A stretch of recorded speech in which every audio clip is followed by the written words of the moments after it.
Hello viewers, welcome to Filmy Craft. நான் உங்கள் அருண். இந்த எபிசோடில் டாட் ஃபிலிப்ஸுடைய இயக்கத்தில் ஓக்கன் ஃபீனிக்ஸுடைய நடிப்பில் இப்போ தியேட்டர்ஸில் மிகப்பெரிய எதிர்பார்ப்புக்கு மத்தியில் வெளியாகிருக்கிற ஜோக்கர் ஃபோலி அடு படம் எப்படி இருக்குது அப்படின்னு தான் இங்கே நம்ம பார்க்க போகிறோம். முதல்ல அந்த விமர்சனம் பார்த்து முடிச்ச உடனே பிடிச்சிருந்தது அப்படின்னா லைக் பண்ணுங்கள், ஷேர் பண்ணுங்கள், கமெண்ட் பண்ணுங்கள். மறக்காமல் நம்ம சேனல் கடைசியாக சப்ஸ்கிரைபும் பண்ணுங்கள். இப்போ இந்த படத்துடைய கதை என்ன அப்படிங்கிறத லைட்டாக இங்கே நம்ம பார்த்துடலாம். இந்த படத்தை பொறுத்தளவுக்கு ஜோக்கர் கதாபாத்திரம் இதுக்கு முன்னாடி அவர் பண்ண எல்லா கிரைம்ஸுக்கும் கூடிய விரைவில் கோர்ட்டில் கேஸு நடத்த போகிறாங்க, தண்டனை கொடுக்க போகிறாங்க. அதனால் அதுக்கு முன்னாடி ஒரு ப்ரீ ட்ரையல் டிடென்ஷன் சென்டர், ஒரு அசைலம் மாதிரி ஒரு இடத்துல நம்மளால் அடைச்சி வச்சுருக்காங்க. அங்கே நம்மளால் படுத்தாத டார்ச்சர் தான் படுத்துகிறாங்க. இது ஒரு பக்கம் இருக்கட்டும், இருந்தாலும் இவ்வளவு டார்ச்சருக்கு மத்தியிலையும் நம்மளுக்கு அங்கே உள்ளே வேற ஒரு காரணத்துக்காக உள்ளே வர்ற ஒரு பொண்ணு மேலே நம்மளுக்கு காதல் வயப்படுறாப்புல. இதுக்கப்புறம் கதாநாயகனுடைய காதல் கைகூடிச்சா இவருக்கு தண்டனை கிடைக்கிறதுக்கு ரெடியாக வச்சுருந்தாங்களே, அது என்ன ஆச்சு? இது எல்லாத்துக்குமான விடை தான் இந்த படத்துடைய மொத்த கதையை. இந்த படத்தை பொறுத்தளவுக்கு 2019 வெளியான ஜோக்கர் படத்துடைய சீக்குவல் தான் இந்த படம். இப்போயே இந்த படம் ஸ்டாண்டலோன் ஃபிலிமாக பார்க்கலாமா, இல்லை அந்த படத்தை பார்த்துட்டு தான் இதை பார்க்கணுமா அப்படின்னு என்கிட்ட கேட்டிங்கன்னா, தயவு செஞ்சு அந்த படத்தை பார்த்துட்டே அதுக்கப்புறம் இந்த படம் பார்க்கலாமா வேணாமா அப்படிங்கிற அந்த கால ரிவ்யூ மொத்தமாக கேட்டு முடிச்சுட்டு நீங்களே எடுத்துக்கோங்க. இது எதுக்கு அப்படின்னா, முதல்ல அந்த படம் பார்த்தா தான் இந்த படத்தில் நமக்கு ஒரு பெரிய கனெக்ட் கிடைக்கும் அப்படின்லாம் உருட்ட விரும்பலை. ஆனால் அந்த படம் பார்த்தீங்கன்னா தான் எப்படி இருந்த ஒரு கதாபாத்திரத்தை எப்படி பண்ணி வச்சுருக்காங்க பாருங்களேன் அப்படிங்கிற அந்த அண்டர்ஸ்டாண்டிங்கே உங்களுக்கு பெட்டராக கிடைக்கும். அதனாலேயே அந்த படத்தை பார்த்துட்டு அதுக்கப்புறம் வேணும்னா இந்த படத்தை பாருங்கள். கதாநாயகன் கதாநாயகி ரெண்டு பேத்துக்கும் இடையிலான முதல் காம்பினேஷன் சீனை ஹேண்டில் பண்ண விதம், ஒரு இன்டர்வியூவை ஹேண்டில் பண்ண விதம், கோர்ட்டுக்குள்ளே ஜட்ஜு நம்மளுடைய கேஸுக்கு கடைசியாக என்ன ரெஸ்பாண்ட் பண்ணுறாரு அப்படிங்கிறத பொறுத்திருந்து கேட்டுட்டு கடைசியாக அங்கே என்ன பண்ணணும் தெரியுமா அப்படிங்கிறத இவர் எதுவுமே பண்ணலைனாலும் அது காட்சிகளாக கன்வெர்ட் பண்ணப்பட்ட விதத்தில் அந்த பெர்ஃபார்மன்ஸை ஹோல்ட் பண்ண விதம் அப்படின்னு சொல்லி ஓக்கன் ஃபீனிக்ஸு நீட்டான ஒரு பெர்ஃபார்மன்ஸை இந்த படத்துலையும் கொடுத்துருக்காப்புல. என்ன ஒன்று, டு பி வெரி ஃப்ராங்க், இந்த படத்துலலாம் அவருக்கு பெருசாக பெர்ஃபார்மன்ஸுக்கான ஸ்கோப்பே கிடைக்கல அப்படின்னு தான் நான் சொல்லுவேன். ஏன்னா அவர் எந்த மாதிரி ஒரு ஆர்டிஸ்ட்டு, எந்த மாதிரி ஒரு அட்டாசமான ஆக்டருங்கிறத 2019 ஜோக்கர்லேயே எந்த அளவுக்கு பொழந்து கட்ட முடியுமோ எல்லாத்தையும் கட்டிட்டார்.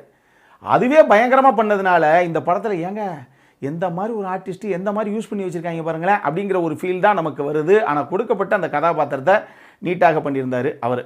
அதே மாதிரி தான் லேடி காகாவும் அந்த ஹார்லி குயின் கதாபாத்திரத்தில் வர்றாங்க. அவங்களும் கொடுத்ததை என்ன தேவையோ அதை பண்ணியிருந்தாங்க. கேத்ரின் கென்னர் தான் நம்ம கதாநாயகனுடைய லாயராக வர்றாங்க. அவங்களும் அந்த கதாபாத்திரத்தை நீட்டாகவே பண்ணியிருந்தாங்க. இதுபோக சப்போர்ட்டிங் காஸ்டில் இருந்த எல்லாருமே அவங்கவுங்க கொடுக்கப்பட்ட கதாபாத்திரத்தை நீட்டாக பண்ணியிருந்தாங்க அப்படின்னு நான் சொல்லுவேன். ஒரு சில காட்சிகளை இந்த டீம் ஃபைனல் அவுட்புட்டில் கொண்டு வந்த விதம் எனக்கு ரொம்ப பிடிச்சிருந்தது. உதாரணத்துக்கு கதாநாயகன் அந்த போலீஸ் வேனில் வரும்போதே வாய்ஸ் ஓவரில் கோர்ட்டில் கடைசியாக என்ன நடந்தது, என்ன தீர்ப்பு கிடைச்சது, நியூஸ்லலாம் என்ன விஷயங்கள் இப்போ ஃப்ளாஷ் ஆகிட்டு இருக்கு அப்படிங்கிற மேட்டர் அந்த வாய்ஸ் ஓவரில் அந்த இடத்துல உட்கார வச்ச அந்த விதமாகட்டும், கதாநாயகனை பார்க்க வர்ற கதாநாயகி அந்த கண்ணாடியில் லிப்ஸ்டிக்கை வச்சு அந்த ஒரு ஆர்க்கை போடும்போது அதில் கரெக்டாக தன்னுடைய உதடை மேட்ச் பண்ணி வச்சு அந்த கேரக்டரை ஜஸ்டிஃபை பண்ண விதமாகட்டும்னு சொல்லி ஒரு சில ஐடியாக்கள் ரொம்ப சூப்பராக இருந்தது. நல்லா யோசிச்சிருக்காங்கல்ல அப்படிங்கிற மாதிரி நல்ல ஒரு ஸ்மார்ட்டான மூவ் அது. அதெல்லாம் ஒரு சில விஷயங்களை அழகாகவே பண்ணியிருந்தது இந்த டீமை. டெக்னிக்கலி இந்த படத்தை பொறுத்தளவுக்கு ஒரு பெரிய சவுண்டான படம் அப்படின்லாம் நான் சொல்ல மாட்டேன். இந்த படத்துக்கு என்ன தேவையோ அதை கொண்டு வந்திருக்காங்க எல்லாரும், அவ்வளோதான் என்னால் சொல்ல முடியும். ஆனால் இந்த படத்தில் ஒர்க் அவுட் ஆகாத மேட்ரு அப்படின்னு கேட்டிங்கன்னா அது ஒரு ஊருப்பட்ட சமாச்சாரம் இருக்குது. முதல்ல புவரான ரைட்டிங் அண்ட் கேரக்டரைசேஷன் அப்படின்னு தான் நான் சொல்லுவேன். எங்கேயுமே எந்த கதாபாத்திரமும் சரி, எந்த ஒரு காட்சியும் சரி, எங்கேயுமே அழுத்தமாக எழுதப்படவே கிடையாது. இதனாலேயே இம்மி கூட நமக்கு எமோஷனல் கனெக்ட் அப்படிங்கிறதே அந்த படத்தில் எங்கேயும் கிடைக்கல. இவருக்கு இதாயிடக்கூடாது, அந்த அம்மாவுக்கு அது நடந்துடக்கூடாது அப்படின்னு, எந்த அம்மாவுக்கு எது நடந்தால் என்ன அப்படிங்கிற மாதிரி தான் நம்ம படத்தை பார்த்துக்கிட்டு இருக்கோம். அந்த அளவுக்கு மேலோட்டமாகத்தான் எல்லாத்தையுமே எழுதி வச்சுருக்காங்க. இவங்களை பொறுத்தளவுக்கு அந்த ஜோக்கர் கதாபாத்திரத்து மேலே நமக்கு ஒரு சிம்பத்தி கிரியேட் பண்ணியே ஆகணும் அப்படிங்கிற ஒரே ஒரு மோட்டிவில் தான் எல்லாத்தையும் எழுதியிருக்காங்களே ஒழிய வேறு எந்த விஷயத்தையும் ரொம்ப ஆர்கானிக்காக இவங்க கன்சீவ் பண்ணவே கிடையாது. அது ரைட்டிங்லேயும் சரி, சீன்ஸாக கன்வெர்ட் பண்ணப்பட்ட விதத்துலையும் சரி, எதுவுமே ஆர்கானிக்காக அந்தளவுக்கு உட்காரவே இல்லைங்க அப்படிங்கிற மாதிரி தான் நமக்கு தோணுது. இன்னொரு பக்கம் இது ஒரு மியூசிக்கல் சைக்காலஜிக்கல் த்ரில்லர் அப்படின்னு இவங்க ப்ரொமோட் பண்ணுறாங்க. ஓகே, உண்மையாக ஒரு சைக்கோபேத்து, அதுலேயும் நமக்கு மல்டிபிள் பர்சனாலிட்டி டிசார்டர் அப்படிங்கிற ஒரு பிரச்சனையை ஹேண்டில் பண்ணக்கூடிய அந்த மாதிரி ஒரு பிரச்சனையை ஃபேஸ் பண்ணிக்கிட்டு இருக்க ஒரு சைக்கோபேத்து எந்த மாதிரி சைக்காலஜிக்கல் இஷ்யூவை அவன் ஃபேஸ் பண்ணுவான் அப்படிங்கிறதையே இவங்க நல்லா பெட்டராக போர்ட்ரே பண்ணியிருக்கலாம். ஆனால் க்ளீன் ஸ்லேட்டாக அந்த மாதிரி ஒரு சைக்காலஜிக்கல் த்ரில்லர் படமாகவே இதை கொண்டு வந்திருக்கலாம். அப்படி எதுவுமே இல்லாமல் லேடி காகா உள்ளே இருக்கிறாங்க அப்படிங்கிறதுக்காகவே இதை ஒரு மியூசிக்கல் ட்ராமாவாகவும், ஒரு சைக்காலஜிக்கல் ட்ராமாவாகவும், இன்னொரு பக்கம் ஒரு கோர்ட் ரூம் ட்ராமாவாகவும் அப்படின்னு பல ஜான்ராவை மொத்தமாக போட்டு ஒரே இடத்துல பெரட்டி அடித்து ஆமாம் இப்போ இந்த வண்டி எதில் ஓடுது அப்படிங்கிற மாதிரி ஒரு ஃபீலை நமக்கு கொண்டு வந்து விட்டுட்டாங்க. லேடி காகா படத்துக்குள்ளே இருக்காங்க அப்படிங்கிறதுக்காகவே நோ, இந்த படத்தை நாங்கள் மியூசிக்கல் ட்ராமாவாக தான் சொல்லுவோம் அப்படின்னு பிடிவாதம் பண்ணி எந்த பயவில் இப்படி ஒரு சாய்ஸ் எடுத்தது அப்படின்னு நமக்கு தெரியல. எவன் செத்து கிடந்தாலும் அந்தம்மா அங்குனா build a mountain அப்படிங்குது. என்னங்கடா இது, நின்று கோரி வரணும் அப்படின்னு நம்ம கவுண்டர் சொல்லுவாப்லே. எனக்கு அதான் ஞாபகத்தில் வந்துச்சு. ஏண்டா அந்த ஜோக்கர் கேரக்டர்லாம் எந்த மாதிரி ஒரு கேரக்டர், எந்த மாதிரி தெரிக்க விட்டுருந்தாங்க இது வரைக்கும், என்னங்கடா இப்படி கொண்டு வந்துட்டீங்க அந்த கேரக்டரை அப்படிங்கிற மாதிரி தான் எனக்கு தோணுச்சு. அந்த கேரக்டருடைய ஹைப்பையே கம்ப்ளீட்டாக டைல்யூட் பண்ணி விட்டாங்க. இதை ஒரு மியூசிக்கல் ட்ராமாவாக பண்ணுறேன் அப்படின்னு இவங்க பண்ண ஒரு சம்பவத்தினால.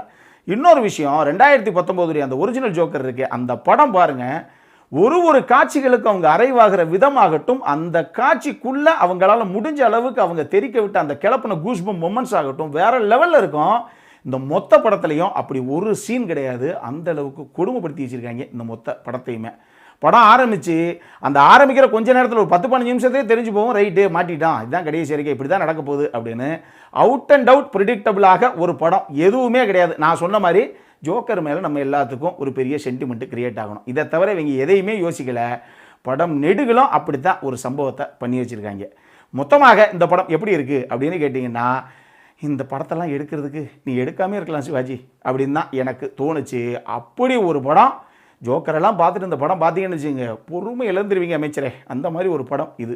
அடல் கானடை பொறுத்தளவுக்கு செக்ஷுவலாக நிறைய போர்ட்ரேயல் உள்ளே இருக்குது. இந்த படம் ஒரு A சர்டிஃபைடு படம், மைண்டில் வச்சுக்கோங்க.